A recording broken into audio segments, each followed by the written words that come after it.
Now we got the merry cast of men here. There we go. Yeah, So we're all let's here. start. We got Larry Farnsworth from Gavel Public Affairs and Steve Hauser from the N.F.A. And guys, after the 4th of July is over, now we're looking forward to Expo, and I think there's been a lot of information online and maybe some confusion. So we appreciate you guys getting on with us. We figured we'd get it straight from the source. Can you tell us what's going on with Expo, and what can we expect?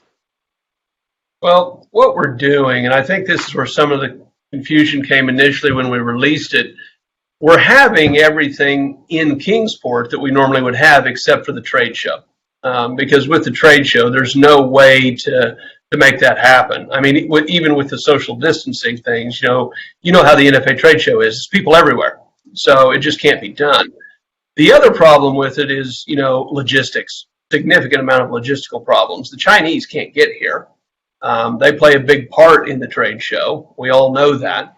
So it's too bad we can't have them. The other problem is that the trade show costs a lot of money for the vendors just to get everything there.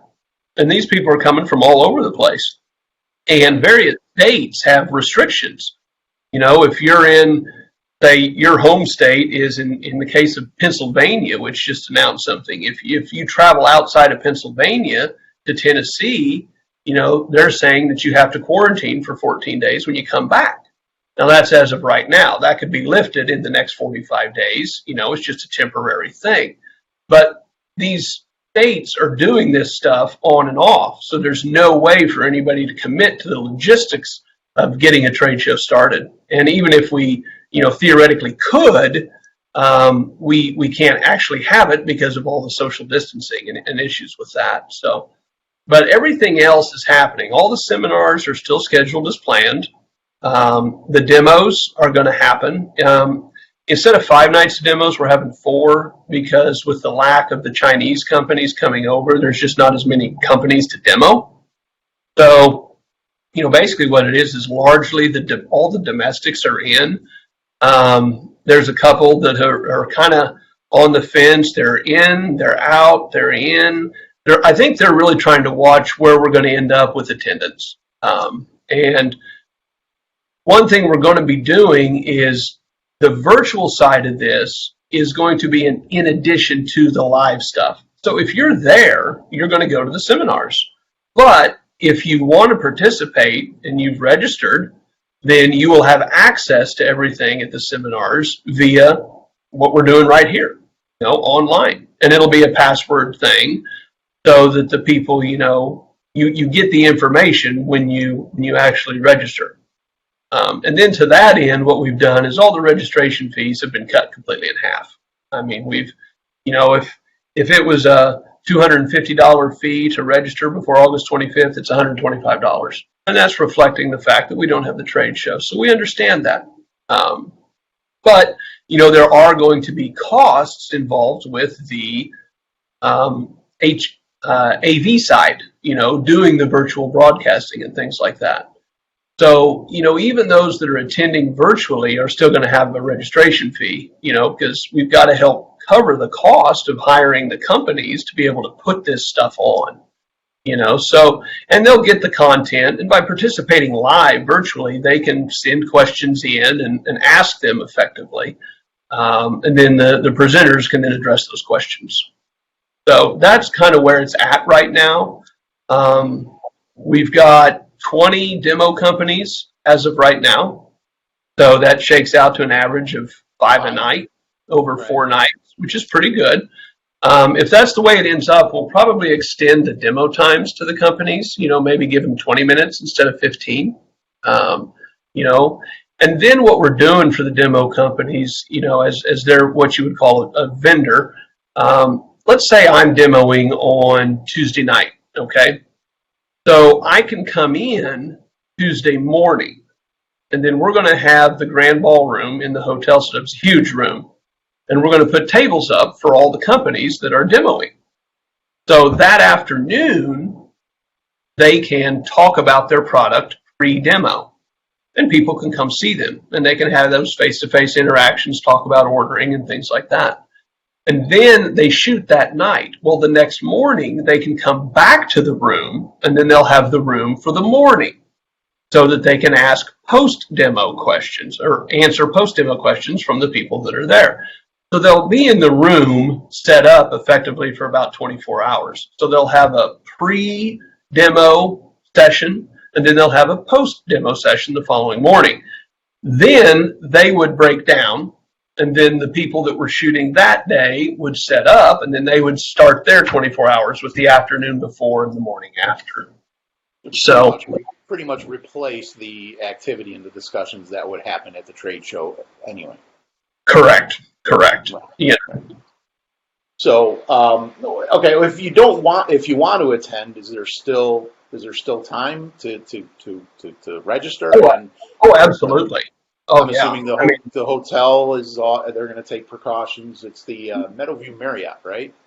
Yeah, and the hotel has their precautions. We actually have posted on our website. If you go to the 2020 Expo, you'll see some links there. There's the Meadowview Marriott's cleaning policy, their commitment to what they call commitment to clean, I believe, and it addresses some of those concerns. The way the Marriott is handling it, and think of Marriott as, it's a large company, right? It's all over, so they have to have policies and procedures that they're going to operate by. Right. The idea is they clean the room completely once a guest checks out. Now, let's say you check in, Ron, you check into your room. With all this social distancing and things like that, they aren't coming into your room every day to do what they normally would do on a daily basis, because that keeps them out of your room. Okay? Now, if you need new towels or linens or something like that, you can get them. You can arrange for them to come in and do that. But, their policy is to stay out of the room unless you ask them in.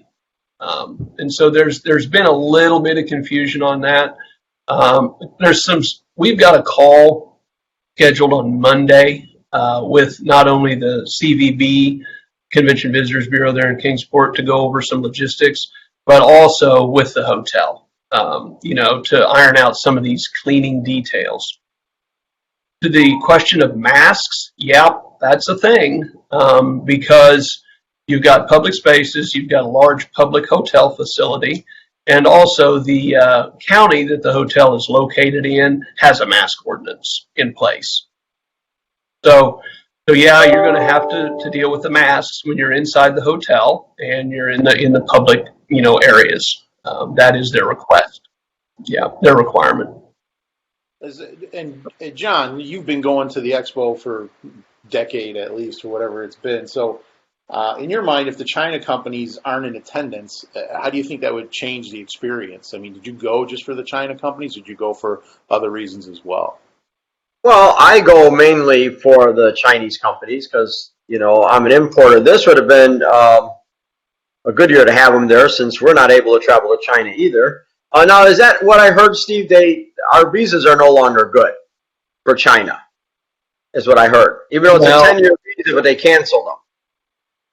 No, I haven't heard that. What I've had I checked into it, and what was happening, what I kind of gleaned out of the whole thing is, let's say I want to go to China. I get on a plane.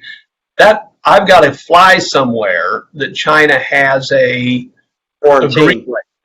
Yeah. Okay. So you fly to Cambodia. Well, you got to stay there for 14 days. Then you get to go from Cambodia to China. Well, when you land in China, they test everybody on the plane. If anybody on the plane tests positive, then the whole plane is quarantined. And that'd be another 14 days. So, I mean, you're looking at a risk of, at the very least 2 weeks hanging out somewhere before you can even get to your end destination. And heaven forbid you land there, now you're a month into the trip and you haven't even gotten to your office. That's the way I look at it. Now, fortunately, I've got an office over there with people, so they're working, and they're pretty much back to normal according to them. They're like, we're doing everything normal. It's all we're fine, we're good, we're done.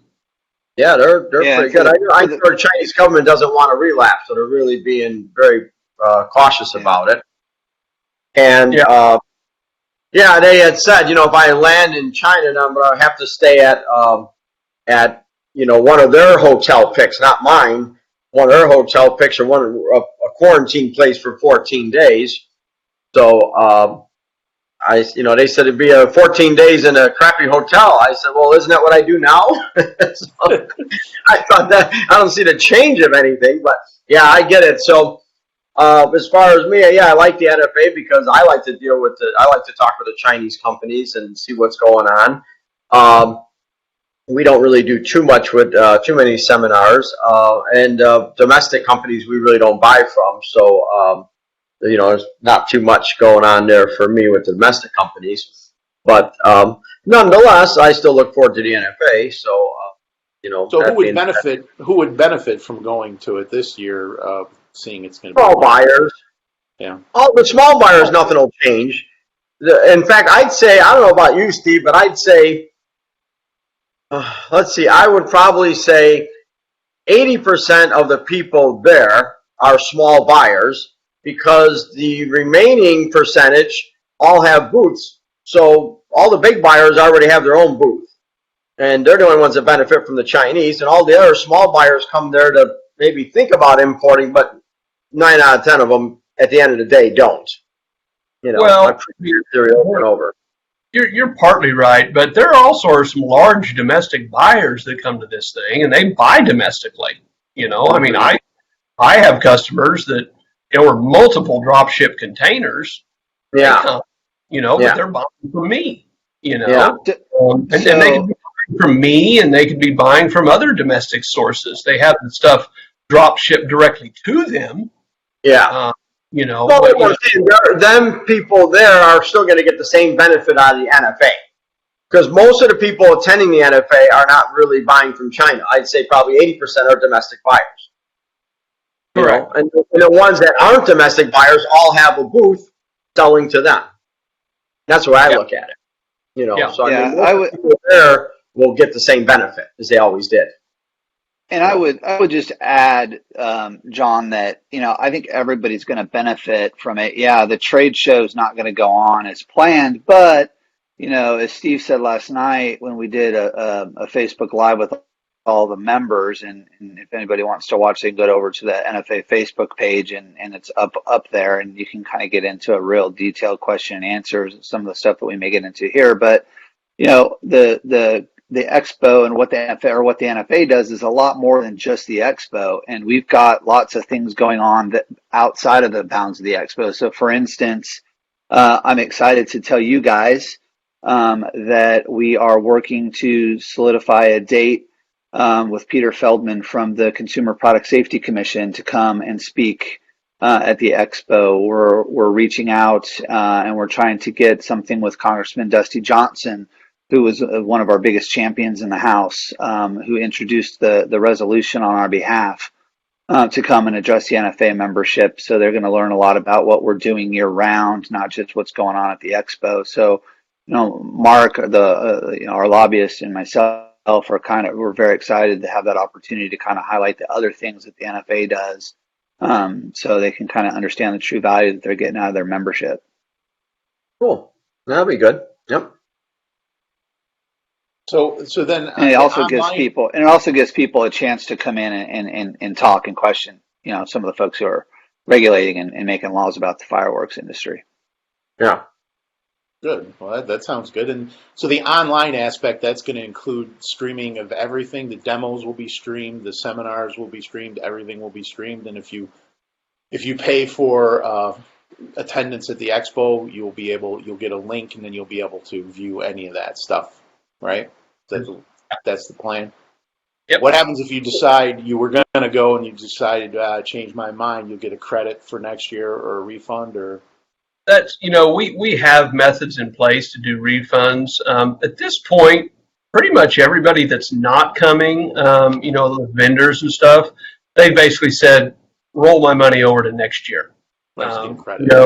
It's a credit. And what that does for them is if the rates go up next year, well, they're already prepaid at this year's rate, so they don't see any effect of that rate increase.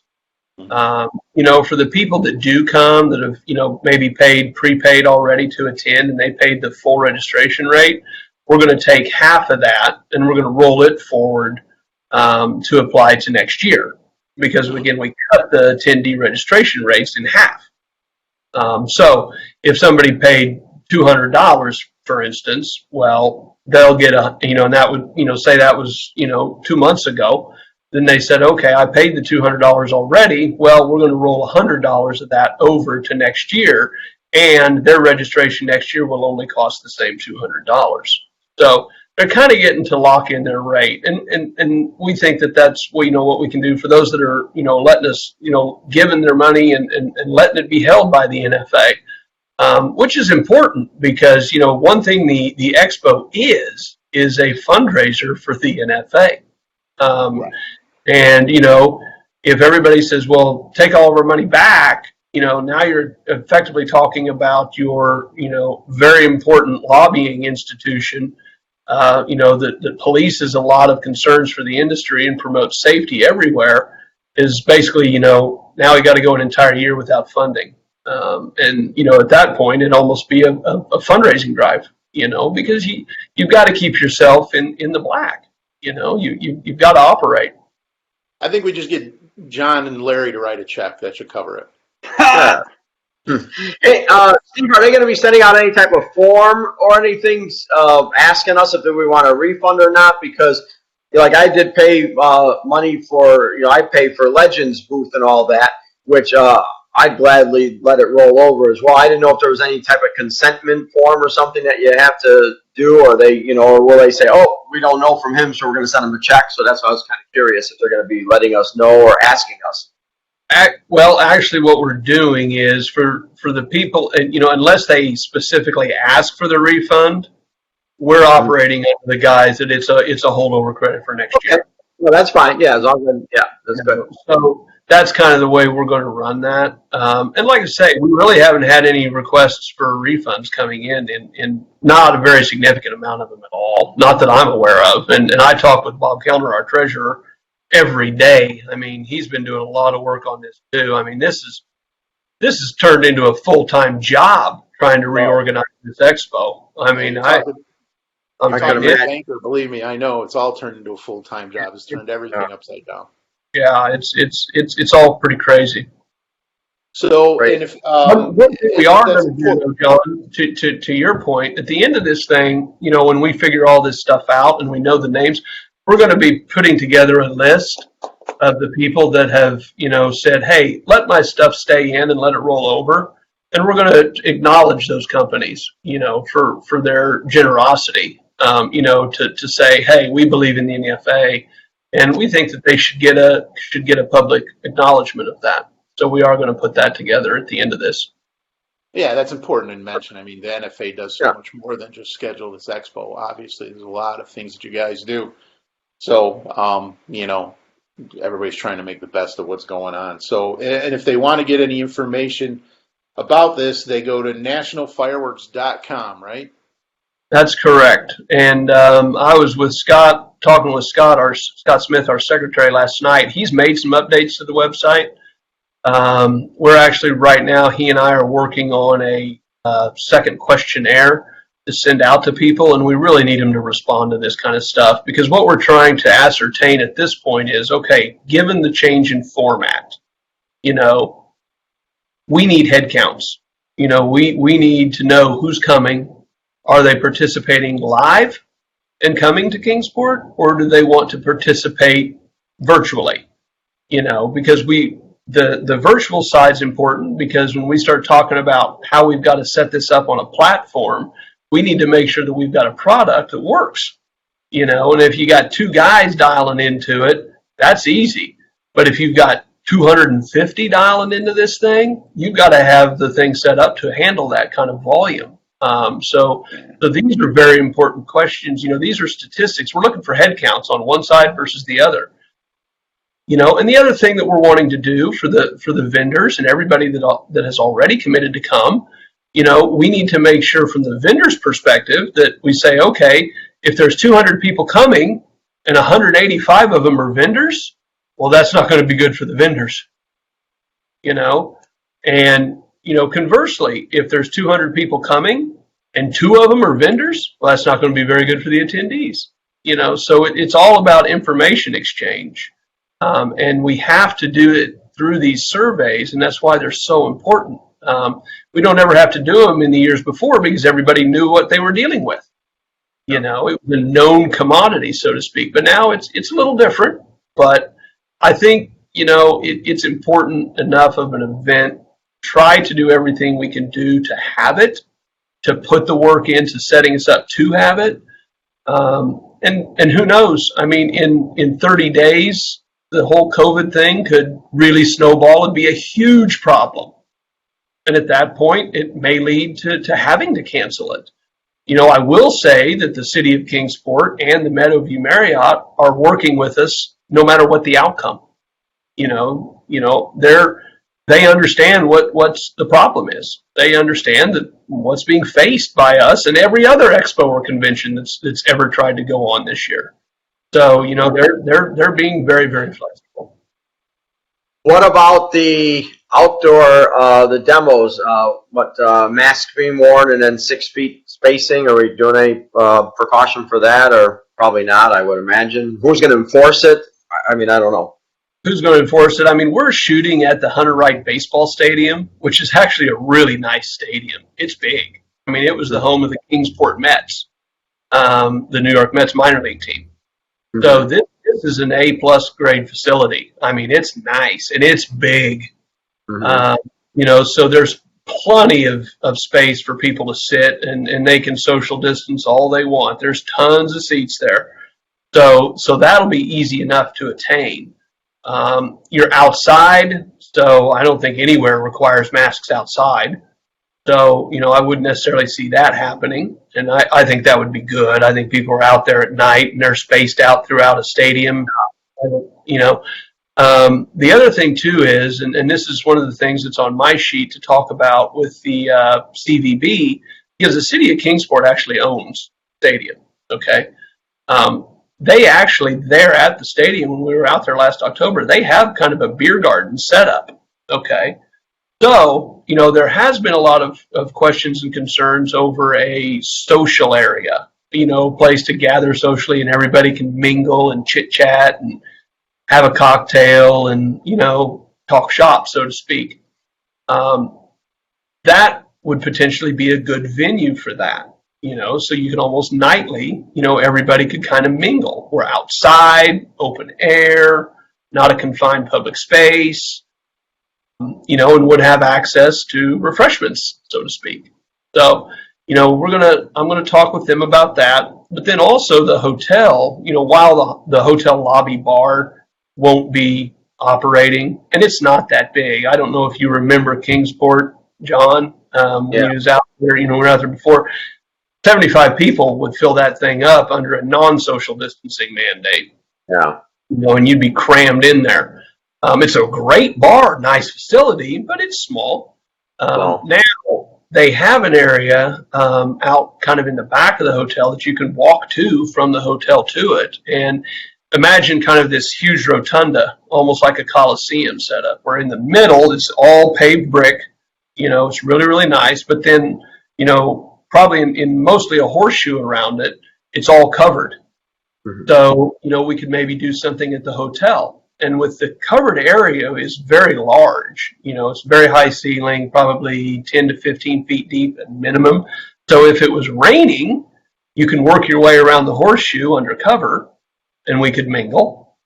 And if it's not raining, then you have this giant circle. And the hotel's done, you know, like bands and stuff there. I mean, this isn't a small space. It's very sizable. So, you know, there's some other options that are outdoor open air that we're going to be, you know, asking the hotel about and the way they've been trying to accommodate anything that we're trying to do to make this thing work as best as it possibly can. You know, I'm optimistic that something could be set up there for that. Okay, well, that's good. Well, yeah, any additional information, go to nationalfireworks.com. It sounds like you guys are trying to do your best to make the situation good. I mean, we were in Kingsport the last time. I think that's one of the first live podcast we did was from Kingsport, and we had a great time out there. So I know it's a great place, a great location. So, yeah. So if you think you want to do it, I would definitely recommend doing it. Right? Yeah. And when will those surveys be going out? Scott and I are actually working on drafting them now today. They should go out here this afternoon. Our goal is to get them out today. Okay, maybe we can do a follow-up or something. Just say, hey, we got to really get these.